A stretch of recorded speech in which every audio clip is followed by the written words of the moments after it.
inside another dimension, face battling barbarians and evil magic on a quest for adventure in a maze of monsters. Once you get into it, you'll never be the same. Hero Quest. Now with 2 new adventure packs, the legend grows. Hi, welcome back to Not Your Mother's Hobbies. Today we're going to look at our next Against the Ogre Horde miniature, and that is the Skeletal Archer. So there's a lot of new arranged options, and the skeletons are no stranger to those updates. We got a pretty interesting sculpt that doesn't quite match the artwork we're given, so we're going to take a lot of little liberties and kind of make things up as we go, but still try to do our best to match. Now, along with that, we are going to do a different variant of bones. We're going to do some radioactive green bones. So let's get to it. Starting with our leather, we're going for Gorgrunta fur to give us a nice, bright, warm tone for all of our leather. And there's a lot of leather going on here.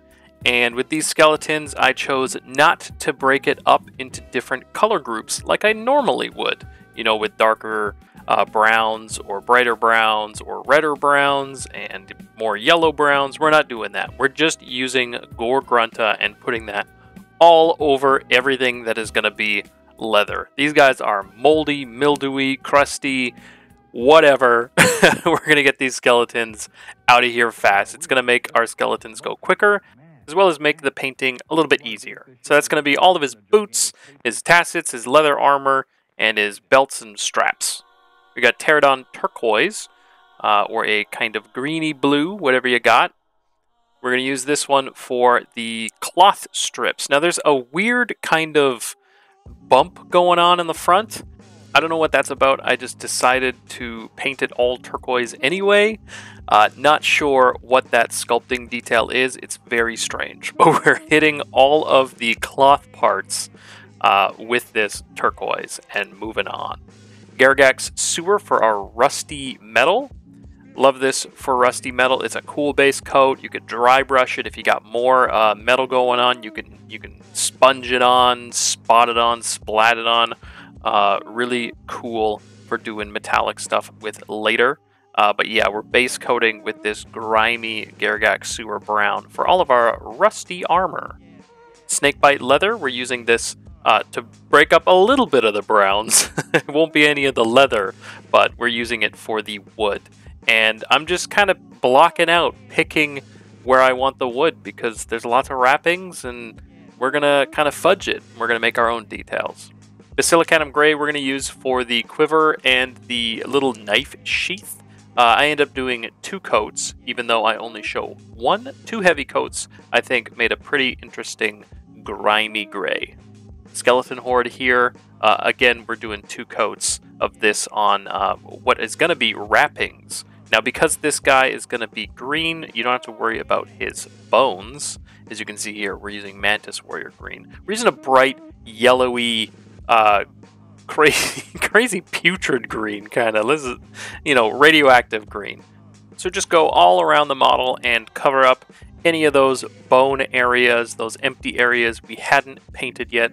We saved till last. You don't even have to do it in this order if you do not want to. Get that green on all them bones. Alright, now with everything base coated, we're putting some gunmetal on our rusty metal.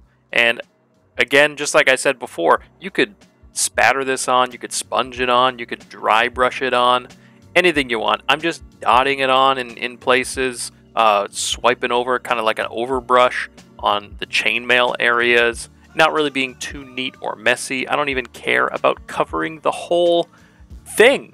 You know, I want it to be splotchy. I want it to be like it's been rusted and decayed. Then we're using green 1 from War Colors, or any really bright yellow green.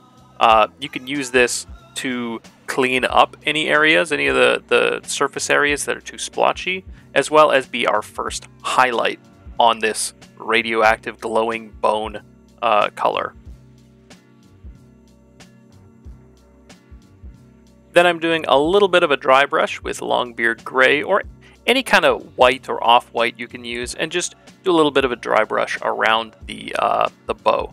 Now I end up going a little too heavy on this and having to come back with Agrax Earthshade to mute it down and try again.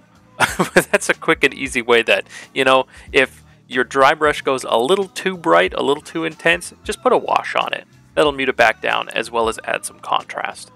Using Wraithbone here to add a kind of interesting new highlight to the bones, kind of make them brighter without going too crazy, too much white. I'm using Wraithbone. It's a warm one. It's going to maybe look more hot, obviously by being worn, but it's going to add a heat to the bones. You could go a cooler way. I just went with Wraithbone because it was on hand, and then I'm using my white on top of that, and we're just going closer and closer to the middle of the bones. We're not going all the way around, applying all over the bones. We're just going, you know, like you would with any highlights. You're going to go with restrictive, closer, smaller spaces. We're doing that with our white all around.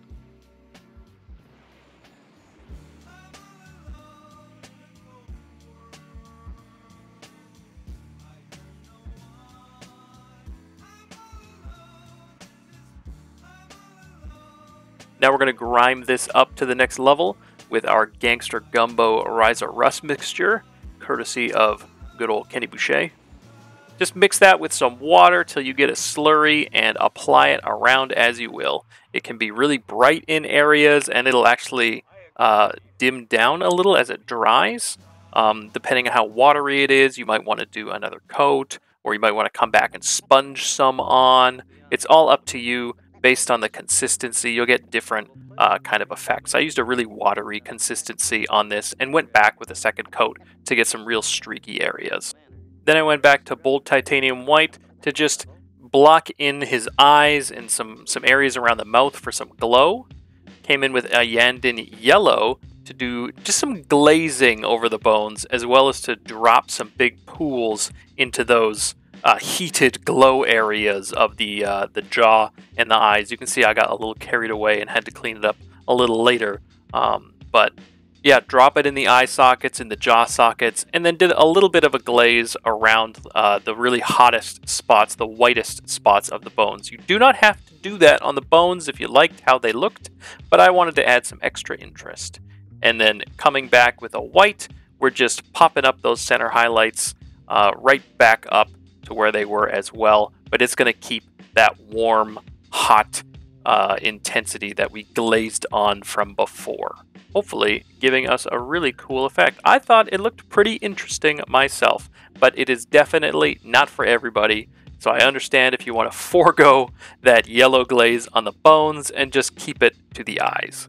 When you're done, you can just do our regular basing of a gray paint, a texture paint, dry brush, wash, and a dry brush.